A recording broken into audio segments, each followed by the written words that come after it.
think we don't have a good rally on camera yet. True. But what is, because my whole Instagram discovery page is like, it's a lot of tennis, you know? And those are the best rallies ever. Yeah. And then you go to like a real tennis game, but you're used to only those highlights. There's really sick rallies, and then sometimes it's a bit slow compared to like your Instagram feed, you know? Sure. Nice. Yeah, just see the best on Instagram. Yeah. Today we'll probably see us playing like one really good rally, and then the rest is so-so. No one will ever see it. Never be seen. No. Unless it leaks somewhere. Yeah. We'll see. You lost your USB stick at the airport. Yes. That's good. That's good, yeah. Fresh balls. I went to a comedy club yesterday, which was really good. It's called the Pepperoni Comedy Club. Okay. And it was this, he's actually from Dubai, but quite a famous comedian. He's like 1 million followers on Instagram. Is it divorced? Yeah, that guy. Yeah. That guy? My parents are divorced or something. That's how it's called. Yeah. Weird Instagram handle. Yes. But he was really good. Yeah, he's funny, dude. You've seen him? Yeah, on Instagram, yeah. Okay. Not in person, but he's funny. I was so good. Accents are very good. Yeah. The British one, the Filipino one. Yeah. Indian, you know. Indian. You could do everything. Yeah, he's fantastic. Oh, nice. That was in Marina or? Yeah, close to DFC. Okay. Okay. When is he playing?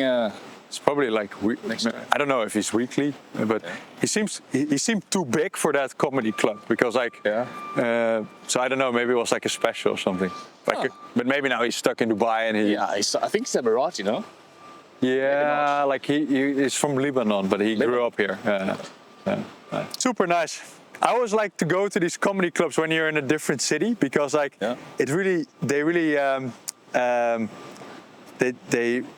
show a lot of like the nuances and dynamics of like foreigners in a city. Yeah. They most of the time they cover that, which is quite funny. I haven't been to many. I went to one in New York a long time ago, but I haven't been to many comedy clubs. Okay. Maybe I should go more often. Yeah, no, I kind of discovered it in London because there was a comedy club around my the corner of my apartment. Yeah. So I started going back then. Nice.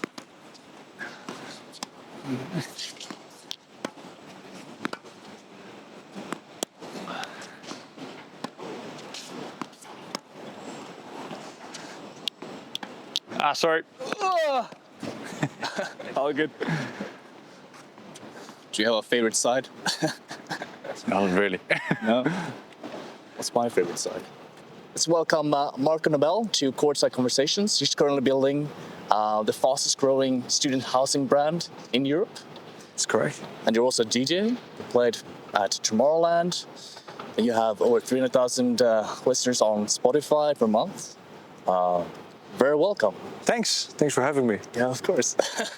So tell me, how long have you been playing tennis for, and what has it taught you? I played tennis when I was a kid, so maybe when I was like 11, 12 years old, and then I eventually started focusing on football and soccer. Yeah. So stopped playing for a long time, and then during the pandemic I started playing again. And then over the last few years, I tried to push myself to play at least 2-3 times a week. Nice. And become good again. Yeah. It's very common actually. Like you play when you're young, then you stop for no apparent reason, and then you get back into it when you're like late 20s, early 30s. And what it has taught me, I think that's a really good question. I've recently read a book, The Inner Game of Tennis, and it's really about like your intentional and your not intentional side, and how that. How these two forces go against each other, or how you can align them, and that game I think is something that you're constantly struggling with tennis, but you can also apply it to a lot of different aspects in life. And I think that's something I recently learned and think a lot about when I play tennis and try to fix as well. It's like a miniature of life. Yeah. You know, you have to be present to play the best tennis. Focus on the process more than so on the outcome to get the best results. It's it's very interesting. It's a big philosophy thing, you know. It applies to life as well. Yeah, it's very cool. What is the perfect balance for new balls? Like, should they be used one session or? Brand new is best. Brand new is best. Okay. Yeah, 100%. Okay. Because they fluff up quite quickly. Okay. And also lose some pressure. Okay. It's like brand new balls are the best balls. And how durable are they? Like an average session? Like how many sessions should ideally, like I think the pros switch every 6 games or something. So like less than 1 set. Okay. The pros, but you can play more than that, of course. Yeah. Of course, they put way more pressure on these balls than guys like us. Yeah, I'm currently building in Eastern Europe and Central Europe. Yeah. Student housing specifically, right? What do you think a lot of people are missing when it comes to that market? Well, real estate in Central and Eastern Europe is quite undervalued, and that is because it is a lot harder to generate the same rent levels as in Western Europe.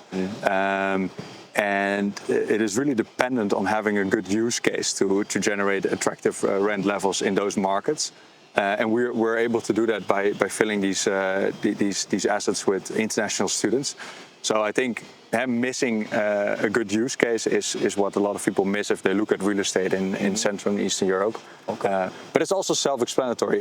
You don't have the same housing crisis there as in most Western European cities. And that's why, obviously it is undervalued compared to those markets. Interesting. Okay. Yeah, we have lots of people but in my world, the RMC world, are like investors looking for alternative investments. Why would you say Eastern Europe and Central Europe and student housing specifically is a good opportunity at the moment?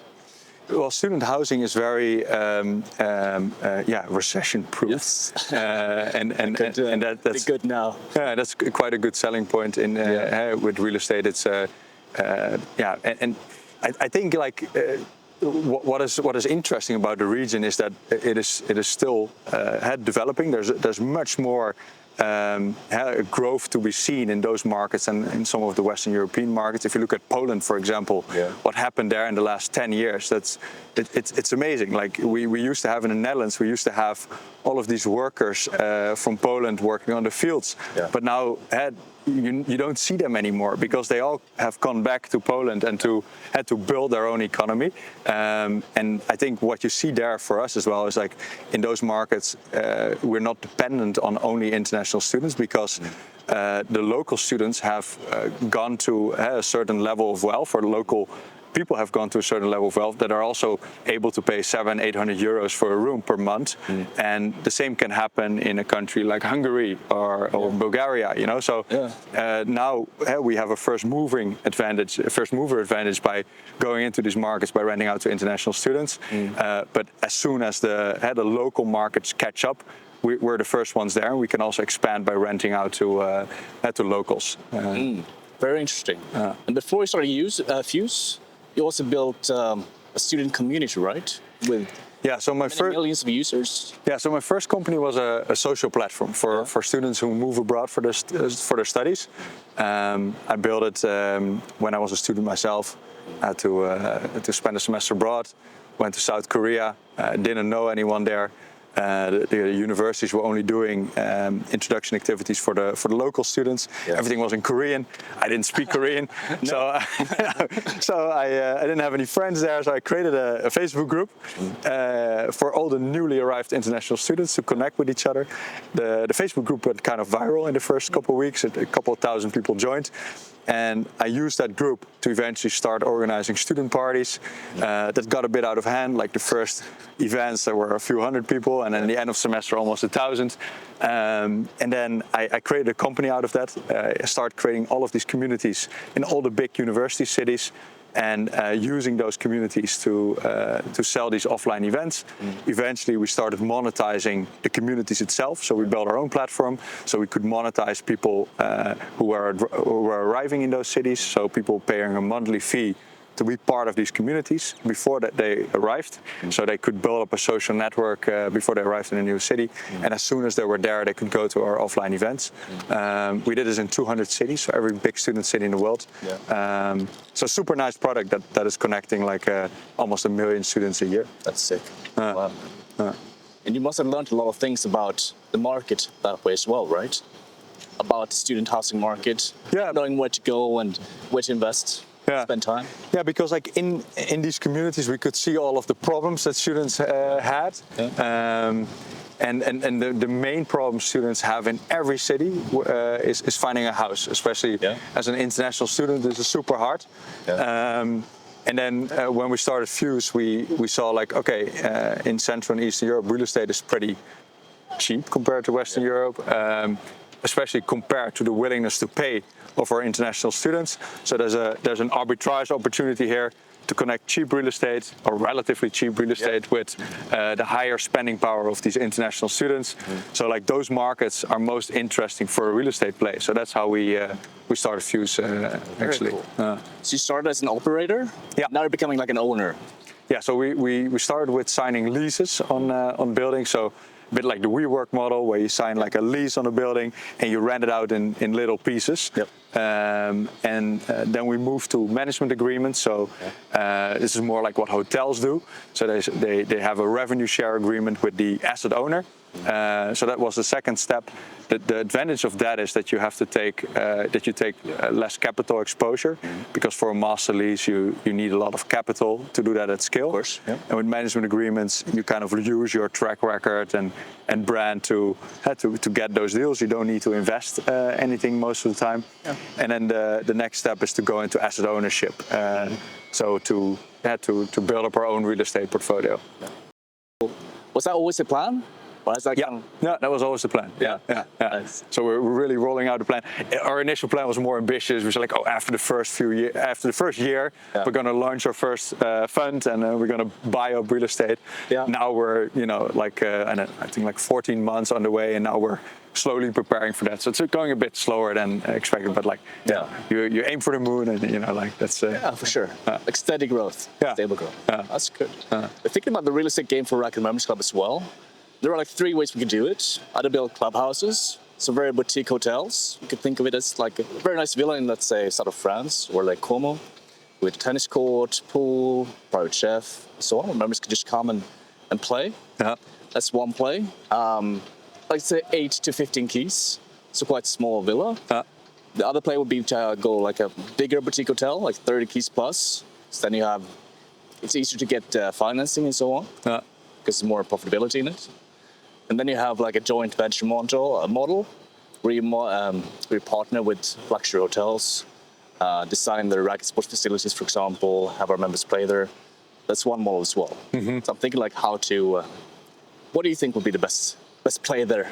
Yeah, of course. Like the partnering with hotels that have had these facilities already is a good way to validate the model if there's enough demand for it. For sure. Because if you do a deal for a few weeks in low seasons of these hotels, and like do a racket club takeover of those facilities, then you can really validate the model and use that as a foundation to build on and actually acquire your own clubhouses. So I think that could be a perfect start actually. That makes sense. And there's quite some nice boutique hotels across Europe with beautiful tennis facilities. Definitely. They need more people staying there as well. So we could definitely do some sort of leverage there. Indeed. Very interesting. Very interesting. I think I'll do that. Could be really cool. I have a contact in the US who is doing research on a lot of like models around real estate, and I think he did research on this in specific one. So I can connect you or send over his research. He's publishing this on a Substack, but it's quite cool. Okay, awesome. Yeah, I appreciate it. What is your favorite underground? Which one? What is your favorite? How do you say that? Underground, like. Oh, clay. Clay. Okay. Clay's my favorite big time. It's very comfortable. Okay. Get a higher balance as well.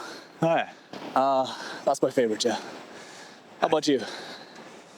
Clay is good, but like the disadvantage I feel is like if you have a court where you get a lot of because people move like you get inconsistencies in the ground. Yeah, in the surface. Yeah. That is a disadvantage because then you can get very unpredictable balls. Yes. So actually, this is hardcourt is nice. Grass court I haven't played on much, but they have even more uneven balances, lower bounce as well. It's more like a slice game and play very low. To get the player low,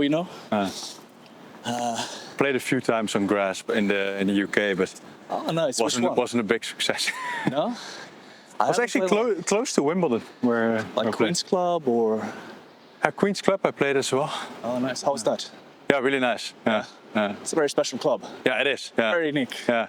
I've been to they have a tournament every year that is quite big, where they also have really big names playing. The year I went was 2 years ago. They didn't. Was unlucky. Yeah. Oh, very cool. Yeah, they have HSBC the week before Wimbledon, I believe, on Queen's Club, and some other ones as well. So I'd like to go to that one for sure sometime. You been to Wimbledon? Yeah, once. Oh, yeah? Yeah. Nice. This was also 2 years ago. I had a friend who he had tickets for 2 days. I think he was really lucky that he got it, and he only wanted to go one day. Yeah. So I was like, do you want to go? But it was the finals women, and then I think semi-final men's. It's like the best time to go, man. Yeah, it was super nice. Yeah.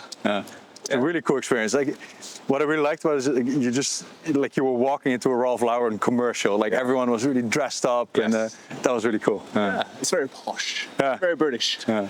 Have you been a lot there? I haven't been to Wimbledon. No. Okay. We might go this year. Let's see. What is the coolest tournament you've been to? I like Swiss Open. Okay. It's Stad. It's very small, intimate. It's a good vibe. I like the smaller ones actually. Yeah, I can imagine why that's nice. Yeah, Båstad we have in Sweden as well. Okay. Sweden, small, maybe you've been there. It's like a small city on the west coast. I haven't been. No. And that's the main tournament you guys have in Sweden? Yeah, it's the biggest like ATP tournament we have in Sweden. Okay. Then we have Stockholm Open as well. Okay. And in November, it's quite nice as well in Stockholm. And in Netherlands we only have the Rotterdam Open. That is quite. It was a few months ago I went. Oh yeah. But those are the only 2 tennis tournaments I went to Wimbledon and to the Rotterdam Open. I need to go a bit more. Yeah. Because I think if you watch more tennis, it could also improve your game. 100%. Yeah, you see the players close by and you learn about like the mental tactics and so on. It's quite interesting. You probably noticed this isn't a normal podcast. And that's because Racquet Members Club isn't a normal club. We bring together founders, investors, and operators who play tennis and padel seriously. The cities worth going to: London, Dubai, Stockholm, Riyadh, Barcelona, Paris, Monaco, and so on. Not for networking, but the kind of friendships you only build after playing against someone, maybe lost against someone, and then had a little aperitif afterwards. Every few months, we gather somewhere worth traveling to. It could be Mallorca Championships, it could be Wimbledon, it could be Mykonos, it could be Saint-Tropez, French Alps, Swiss Alps, pro-AMs with players you've seen on the Grand Slams, courts you've only seen on television that most people never get to play on. If that sounds like something you've been looking for and haven't quite found, there's a link below where you can apply. And membership is by application only. See you on court. If Fuse works out exactly the way you want it to, what does Marcus' life look like in 10 years? I think my life per se wouldn't look that different because this company is built in quite a remote setting, so I would still have the same amount of freedom where I work on Fuse. I would still be working on Fuse. Fuse is not a company that we really want to exit. It's a company that we want to build and build out a really big real estate portfolio across Europe. So I think my life connecting to Fuse would not really be different. Maybe at some stage I would need a CEO who's more a fit of that phase of the company. Yeah. I'm really good, I would say, in a 0 to 1 phase, but I also less enjoy the period after that. Maybe I'll not be the CEO of Fuse anymore, but I will be involved in a different way. I think that could be a change compared to now. And you want to keep focusing on just student housing, or? No, I think that was a really good start for us to get started in real estate because we had an unfair advantage there. We had access to these students through our communities, but we're not necessarily bound to students. So it was our way to get in, but now we're already diversifying into other categories as well. Serviced apartments, also workers housing. So people who do delivery work, that's something we're looking into as well. Interesting. In Europe? In Europe, yeah. Oh, interesting. Never thought about that.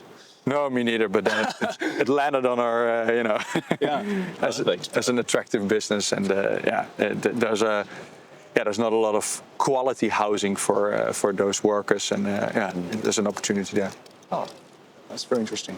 Yeah, we have lots of family offices following us as well, so maybe I can connect you with some people. Yeah. Or in the real estate game as well. Yeah. And always interesting.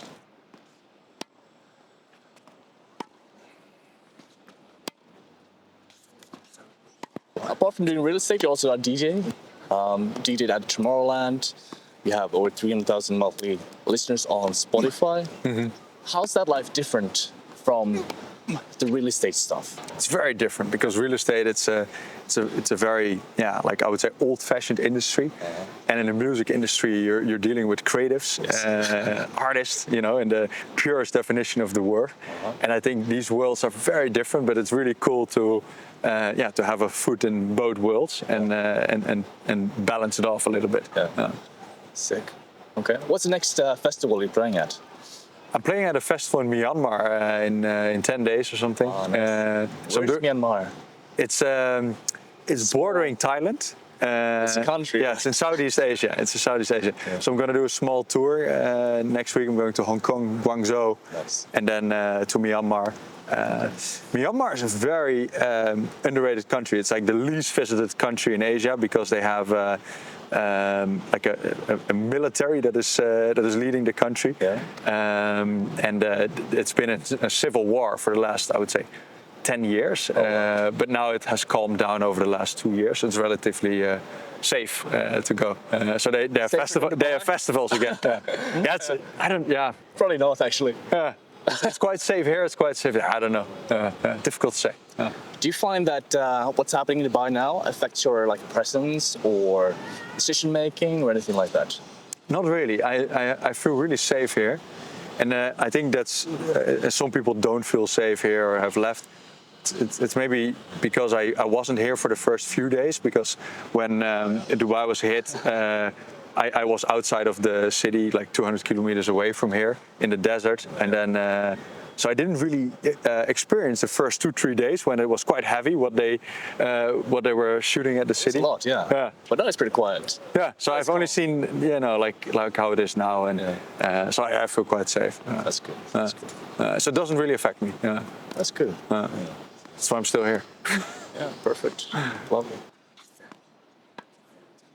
Like since I have this whoop, I started almost stopping drinking alcohol because it's so bad for your scores. It affects you a lot, yeah? Yeah, and it's so in your face because when you wake up and you have a red or yellow recovery that is very bad, then it really motivates you not to drink alcohol if it's not needed. Interesting. You don't drink at all, right? Barely. Drink sometimes, but not often. Okay. Like maybe once every 6 months. Okay. Now, I do drink during lunch. Your sleep scores are still good. Oh yeah? Interesting. Yeah, so that's a good Day hack. drinking is the hack. Yeah, that's the hack. That's the health. Yeah, if you still want to drink alcohol and don't want to ruin your whoop scores, drink during lunch. Yeah. So what's a good score? 90 or 80? I think it gets green from 70. Okay. On whoop. Yeah. So then, but it looks. You don't have one. It looks at your resting heart rate, which if you drink alcohol, it goes up a lot. Yeah. It looks at your HRV, which also gets really bad when you drink alcohol, and then length of sleep, and so everything basically gets really bad when you drink alcohol. Yeah. Do you find it makes a big difference on your health, like energy, or is it mostly placebo, or what do you think? Like drinking alcohol, if it has a bad...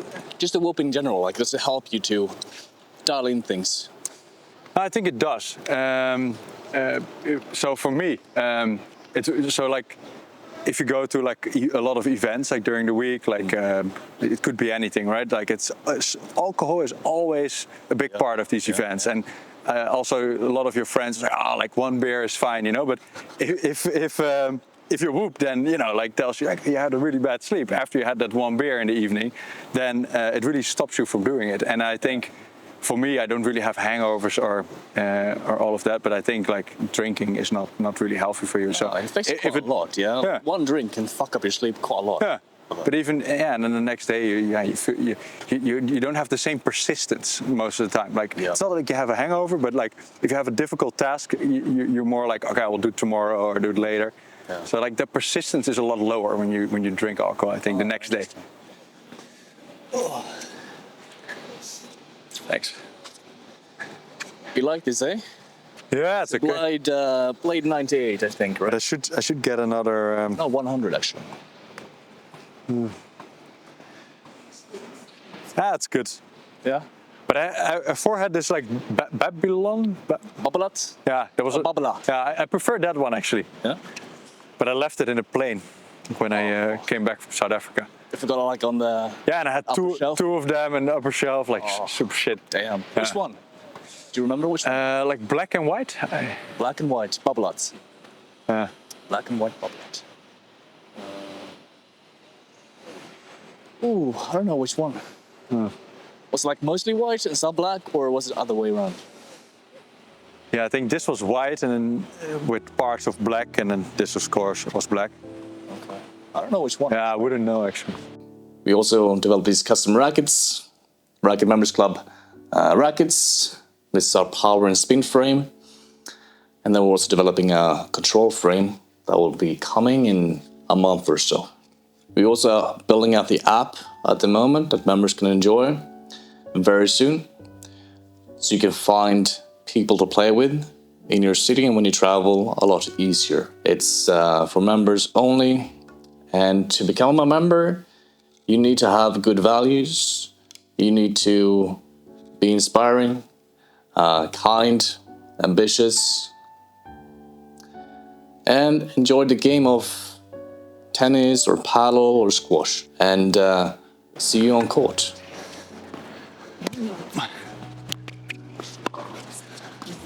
Ah.